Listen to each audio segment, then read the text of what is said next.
जो मेरी वीडियो को देख रहे हैं उन सभी लोगों को सादर नमस्ते।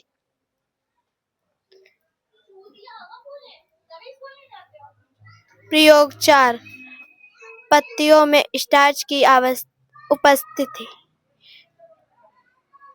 एक पत्ती लीजिए, इसे जल में लगभग 5 मिनट उबालिए। जल के बीकर में रखी अल्कोहल से भरी एक परख नली में इसे डालिए तथा अल्कोहल को उबालने के लिए बीकर को धीरे धीरे गर्म कीजिए।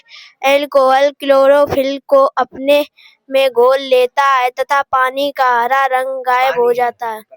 पत्ती का हरा रंग गायब हो जाता है। अब अल्कोहल को हटाने के लिए पत्ती को धोते हैं। अब पत्ती को एक प्याली में फैलाइए तथा इस पर तनु आयोडीन विलयन डालिए। अब आयोडीन विलयन से पत्ती को निकालकर इसे जल से धोइए। इसे प्रकाश के सामने पकड़िए। यदि स्टार्च उपस्थिति होगा तो इसमें नीला काला रंग दिखाई देगा।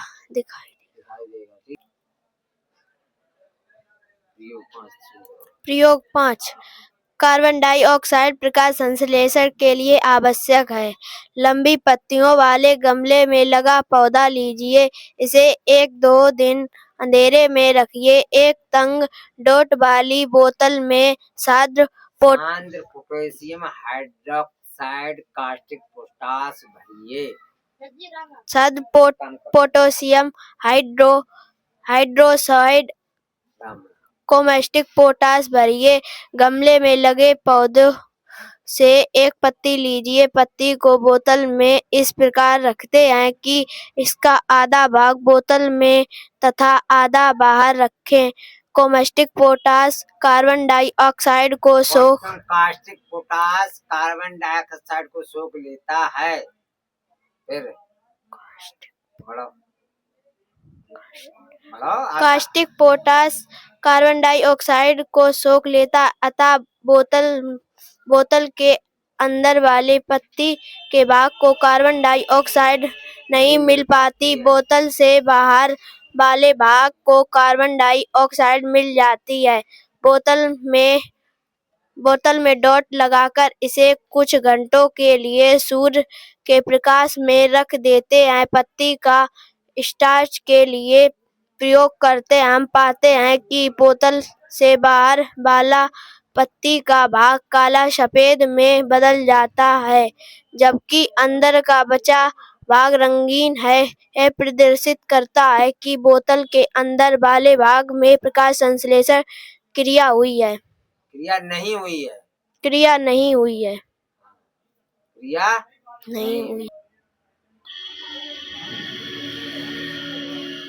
प्रयोग 6 प्रकाश संश्लेषण के समय ऑक्सीजन मुक्त होती है। एक बीकर में हाइड्रा की कुछ टहनियां रखकर उन पर एक कीप को उल्टा रख दीजिए। बीकर में कुछ जल उड़ेलिए। अब कीप के ऊपर सावधानी से जल से भरी परख नली को उल्टा रखिए। बीकर को 2-3 घंटे के लिए सूर्य के प्रकाश में रख दीजिए। आप देखेंगे कि टहनियों के अंतिम छोर से गैस के बुलबुले निकल रहे हैं तथा परख नली के ऊपरी सिरे पर एकत्रित हो रहे हैं।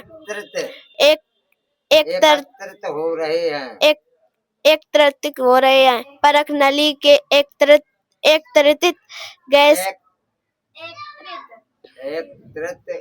के परीक्षण के लिए परख नली के मुंह के पास माचिस की तीली ले जाकर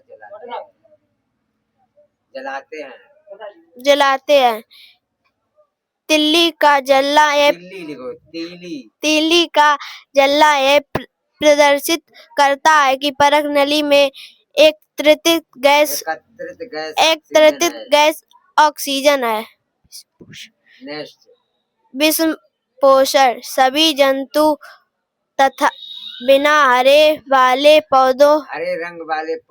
रंग वाले पौधे अपना भोजन स्वयं नहीं बना सकते हैं। वे भोजन के लिए हरे पौधे पर प्रत्यक्ष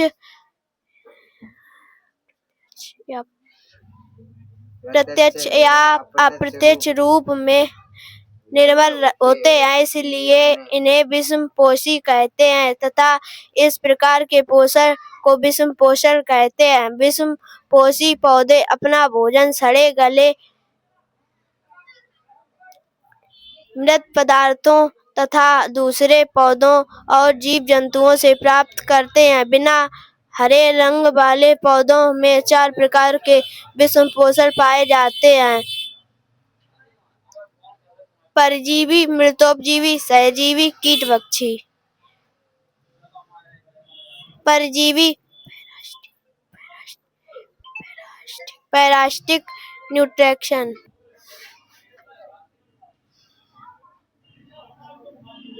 परजीवी पोषण पैरासिटिक न्यूट्रिशन। पढ़िए दोबारा। परजीवी पोषण पैरासिटिक न्यूट्रिशन। परजीवी अपना भोजन दूसरे प्राणियों से प्राप्त करके जीवित रहते हैं। परजीवी परपोषी से लाभ प्राप्त करना तथा उसे हानि पहुंचाना चाहता है। परजीवी प्राणियों को पराश्रयी तथा जिन पर वे निर्भर होते हैं वे परपोषी कहलाते हैं। परजीवी के कुछ उदाहरण निम्नलिखित हैं। तुमने हमारे बेल देखी है? हमारे बेल जो बम्बूलों पे पाई जाती है, बम्बूल नहीं, जो पीली पीली जो होती है, बम्बूल जो कांटे वाले पेड़, बम्बूल जब पीली पीली जो धागा ऐसी होती है, हमारे बेल का जब पौधे नहीं तो ले लेते जब पढ़िएगा लेगा पढ़ा अमरवेल कष्टुका। इसे क्या पढ़ते हैं? कस्कूटा। अमरवेल पूर्णतः परजीवी है। पूर्णतः परजीवी है। यह सामान्यतः सुनहरी पीले रंग का पत्ती रहित तथा जड़ रहित आरोही पौधा होता है जिसे डोडर भी कहा जाता है। इसे स्वर्णलता भी कहा जाता है। ये जड़ जैसी संरचनाओं जिन्हें चूसक कहते हैं से पालन करने वाले पौधों से अपना भोजन चूसते हैं।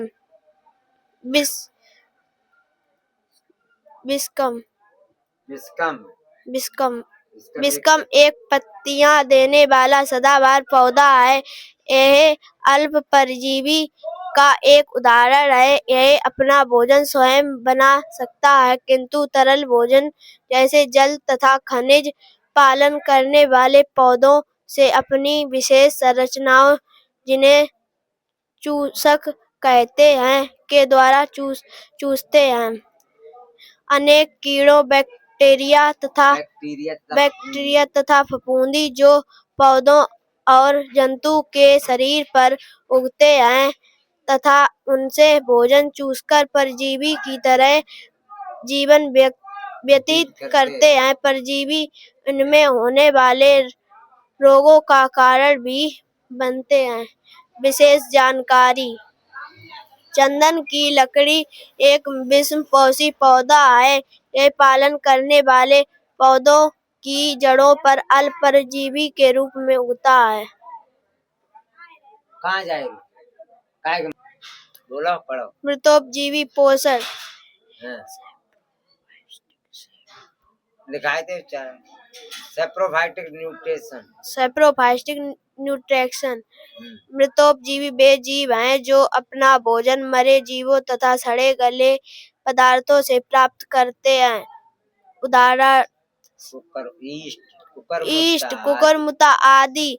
वह पोषण जिसमें प्राणी भोजन को विलयन के रूप में मृत जीवों तथा सड़े गले पदार्थों से प्राप्त करते हैं मृतोपजीवी पोषण कहलाता है। प्रयोग 8 ब्रेड के एक स्लाइस लेकर इसे कांच की एक प्लेट में रखकर गर्म तथा अंधेरे वाले भाग में रख दीजिए। 2 या 3 दिन बाद इसका निरीक्षण कीजिए। आप इस पर रुई के समान संरचनाएं देखेंगे। इन संरचनाओं से आप काले या पीले रेशे निकलते भी देख सकते हैं। इसके सड़ने पर दुर्गंध आती है। अब देखिए सजीवी पोषण, सजीवी पोषण, सजीवी, इसको symbiotic nutrition,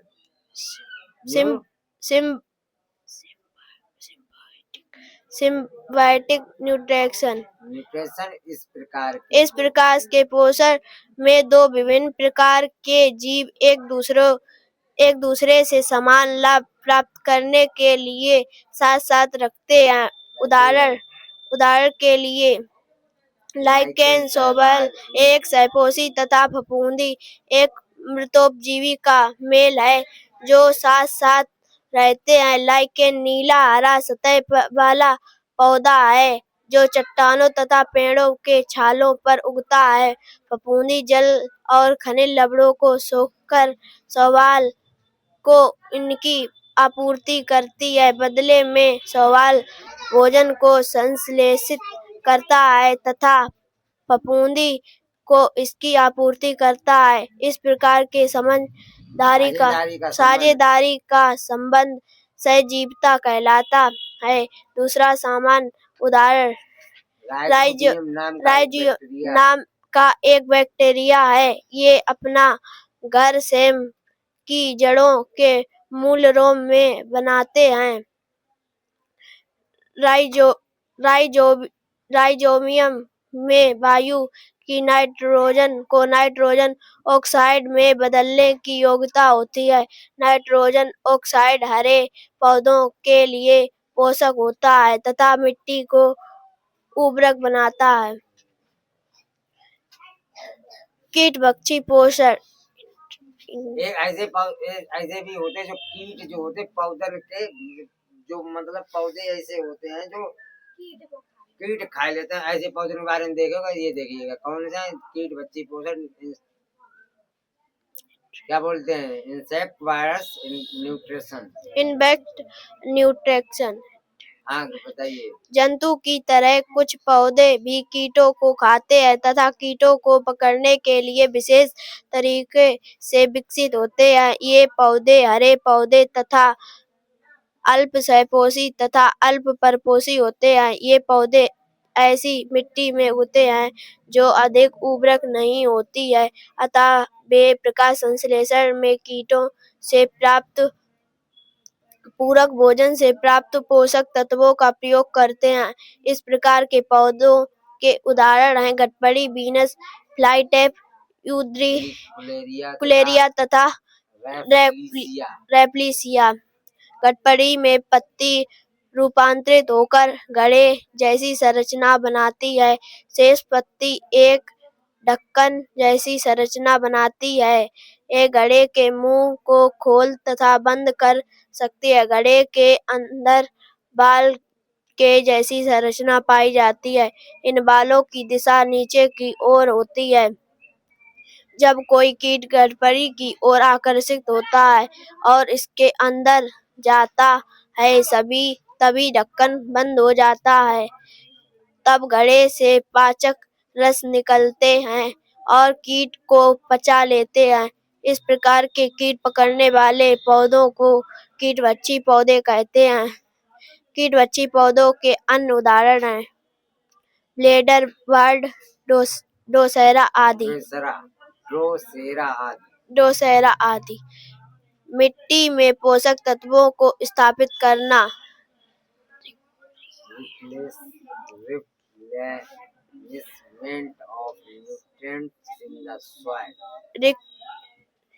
replacement of the nutrients in the soil।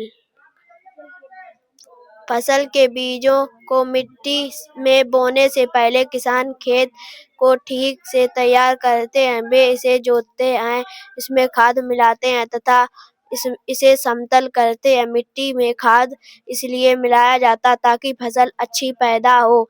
मिट्टी अपनी वृद्धि के लिए मिट्टी से खनिज तथा पोषक तत्व अवशोषित करते हैं। इस प्रकार इनकी मिट्टी में निरंतर कमी हो जाती है। यदि हम अच्छे उत्पादन के लिए पौधों को अच्छे तथा स्वस्थ उगाना चाहते हैं तो हमें मिट्टी में खाद तथा उर्वरक मिलानी चाहिए। विशेष जानकारी ब्लेडर बोर्ड दलदली स्थानों पर पाया जाने वाला सामान्य पौधा है जिसकी धागे के समान पत्तियां होती हैं जो ब्लेड के समान संरचना में बदल जाती हैं। पत्तियों में हरे पदार्थ के अतिरिक्त दूसरे पदार्थ होते हैं जो पत्तियों को दूसरे रंग प्रदान करते हैं जैसे लाल, पीला आदि।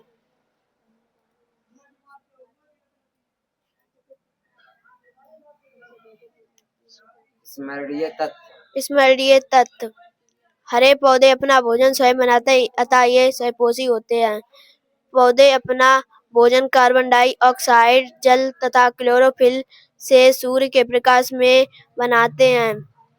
बिना हरे पौधे तथा जंतु परपोषी होते हैं। प्रकाश संश्लेषण की क्रिया के समय ऑक्सीजन मुक्त होती है। मांसाहारी दूसरे जंतुओं को मांस खाने वाले जंतु होते हैं।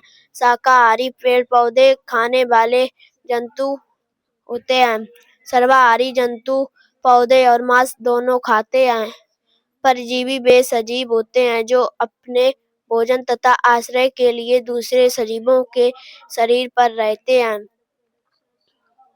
पत्तियों में गैसों के आदान प्रदान के लिए छोटे छोटे छिद्र होते हैं जिन्हें स्टोमेटा कहते हैं। मृतोपजीवी मरे सजीवों तथा गले सड़े पदार्थों को खाते हैं।